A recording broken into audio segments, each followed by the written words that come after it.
fire and chemical explosion has taken place in a fertiliser factory in Romania. The local emergency services go in to deal with the crisis. Hundreds of civilians are injured. Thankfully, this scenario is in the virtual world and it's not reality. It's the first time that NATO's Euro-Atlantic Disaster Response Coordination Centre has initiated a virtual reality exercise. This pilot event was jointly organised with Romania and focuses on the international civil-military effort to respond to mass casualties and mass evacuation emergencies. And it's an advantage because you can do many things in virtual reality. In fact, it's much more realistic, much more close to real disasters because you really can create explosions, you can create collapsed buildings. Normally in a field exercise you have existing buildings and you adapt and transform a bit the buildings, but again, it's not always very close to reality. NATO has been exploring a way to complement their large field consequence management exercises.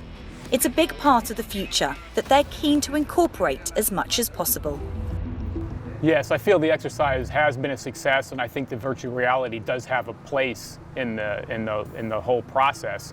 But I think we have to be careful that it's not trying to replace anything that we currently do. We do tabletop exercises and field training exercises, and this is going to bridge the gap between those two.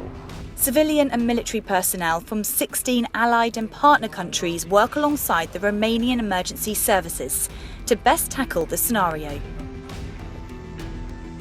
Although the disasters are huge, in virtual reality, you don't need big numbers of personnel for the exercise to work.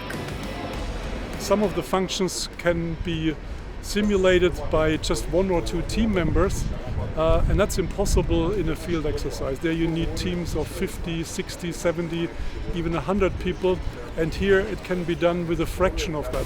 Alongside the virtual world, the Romanian emergency services run a simulation on their own real-life resources and capability to react to such disasters. So while the virtual reality exercise was going, we were trying to get them the resources in real time and the real resources that we have. So we were talking to the Ministry of Transportation, we were talking to the Ministry of Defense, we were trying to get trucks for evacuation, we were trying to get medevac airplanes or helicopters and so on. And once we got them and they told us you will have them in 2 hours, it was 2 hours, and that was adapted to the exercise. It's evident that this virtual reality exercise has been beneficial to both NATO personnel and the emergency services involved, an invaluable training tool that NATO will continue to be in favour of in the future. For NATO Channel, this is Laura Hawkins.